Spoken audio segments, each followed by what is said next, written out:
Hey everybody, it's me, Gregory Mannarino, back again for my post-market wrap-up.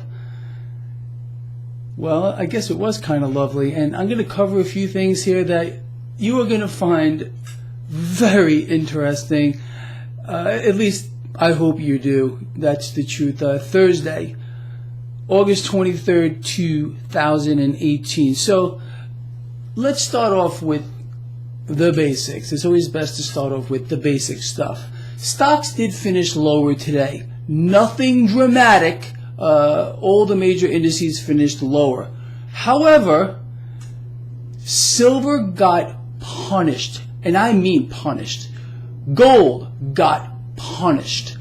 We witnessed the setup this morning. I talked about how, literally, I'm sitting there watching it, and all of a sudden I see, boom! Silver just plunged in the blink of an eye. We know it's not real. It's a repetitive pattern all the time, just like the propping up of the bond market. I don't know another way to put it. It's laughable, but it is somewhat disturbing, at least to me, and it should be to you too. So let's talk about something, and I want you to sit down for this one. I really do. If you happen to be wandering around your room, sit down for a second. So let's put a perspective on a couple of things that came to light here. I just checked the U.S. 10-year yield. It's 2.82%.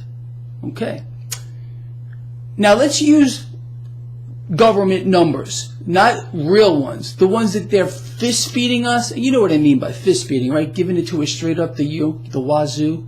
Yeah, I think you get that. According to their numbers, we have an annual inflation rate of 2.9. So think about what I just said. 10-year yield, 2.82. Annual inflation rate, 2.9. So using their own numbers right here in the United States, we have negative rates. If you own a bond here, a treasury bond, you're holding on to it for 10 years, first of all, you've got to be shooting some of the strongest stuff or smoking it or snorting whatever that has ever been made in the history of the world. Maybe it came down from aliens or something, I don't know. But you're guaranteed to lose cash. There's no doubt about it. Now let's talk about a couple of other things that are just, again, it's very sad. And it goes back to what I put in the title of this video about a hyper bubble.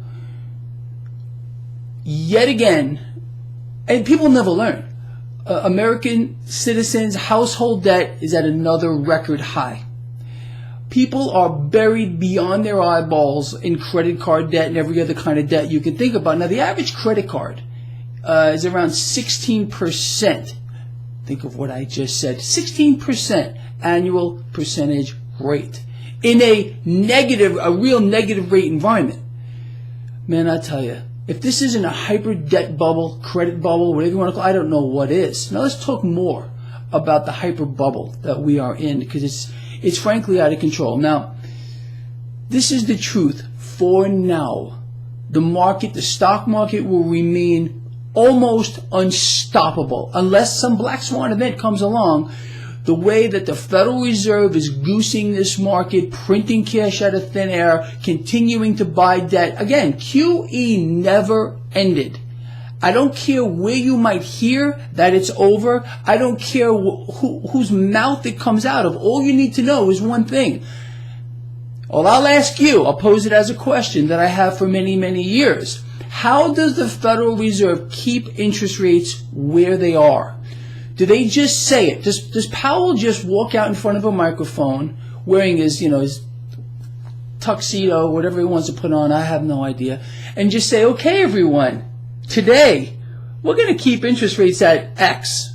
Can he just do that? No. The Federal Reserve has to get into the market and buy the debt.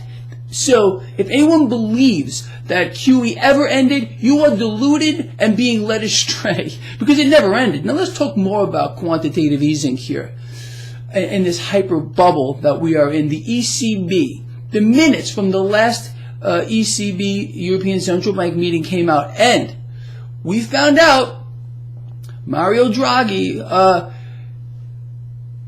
said, in order to keep things moving in whatever direction they're going on over there, significant, his word, stimulus is going to be required. Well, hold on a second. I thought, and help me out here again, because I'm not too bright. I'm really not. We're being fist-fed, double, we have been for a very long time, that the European debt crisis it's over. Well, if that's the case, why does the ECB need to continue to print cash out of thin air like there's no tomorrow, buy everything? Because, you have to understand, they're buying corporate debt here, the European Central Bank. They're buying everything in sight. So I'm very confused about that. I'm hoping at least one of you can help this poor soul out that's sitting in front of you, because I just don't get it. I really don't. It's out of control. You want to hear something about a poor soul? Did you catch this one today? Don't ask me why I do this. There's something wrong with me, and I know that there is. You know that too. I'm sitting here watching CNBC. They put this very well-dressed young man with a camera in his face, and he's supposed to be a global market. I think he was, actually. I didn't catch his name. A global market expert. Well, this guy, young man, sitting there being questioned by the lovely Sarah. You know who she is. She's one of the prime members of the COD. You know who the COD is. And her question to this guy, this global market expert, was pretty straightforward. This was her question. Well, it looks like the world markets are and economies are kind of slowing down a little bit. Now, do you think, nice young man dressed in a nice suit here, that our economy here in the United States is going to continue going on strong like gangbusters like it is right now? Well, this guy, with a very straight face and a measured tone, says, well, I really believe that these things are going to start to converge. All of a sudden, they rush this guy right off. I think that was his last word. Converge. Oh, get him off. We can't have him on there. He was supposed to read the script, which is, oh yeah, the U.S. economy, we're going to keep going as strong as we can, despite the fact that we are now, and this is public knowledge, exceeding 100% GDP to debt ratio. It's insane.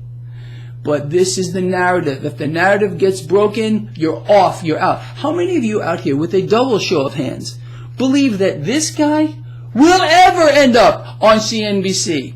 Oh, that would be awesome, don't you think? Anyway, it's frankly just too much. Trade the freaking fakery. That's all I have to say. I think I'm going to start using that hashtag, trade the fakery. It's nothing is real. And how many of you find it somewhat odd, a little bit, that despite the fact that we found out that the European Central Bank is going to continue on hyperdrive, printing, buying, everything, that gold and silver both got slammed today. You would imagine in that environment, you would see gold and silver go up, wouldn't you? Well, not in this environment here. No. They can't allow that to happen. I'll tell you, what a freaking nightmare this whole thing is. You could laugh, you could cry. I don't know. Pick what you want and just do one of the two. Probably laugh. I don't know about you. I like to have fun. So I think we're just going to laugh about it. Anyway, people, think about some of these concepts that I covered here. We literally have negative real interest rates here in the United States using their own numbers. It's incredible. U.S. household debt, people continue to bury themselves in debt beyond their eyeballs and everyone else's eyeballs around them. No one learns. They just keep doing this. And then just one more thing. The lovely Sarah, I'm gonna have to call her head of the COD today. She keeps bringing up the fact, she had a conversation yesterday with the CEO of Target. I don't know how many of you caught this, face to face, a real meeting of the minds. And I'm talking about a meeting of the minds here. Well, the lovely Sarah was literally blown away when keep this in mind, let's think about the source. The CEO of Target said he's never seen the consumer more strong than they are now. What do you, Sarah, What do you expect this guy to say? He's the CEO of Target. He's going to say the consumer's weak? I know that you believe that me and everybody else who watches my work, you believe sincerely that we are sub-morons. But actually, Sarah, no, we're not the ones that are sub-morons here. We get it.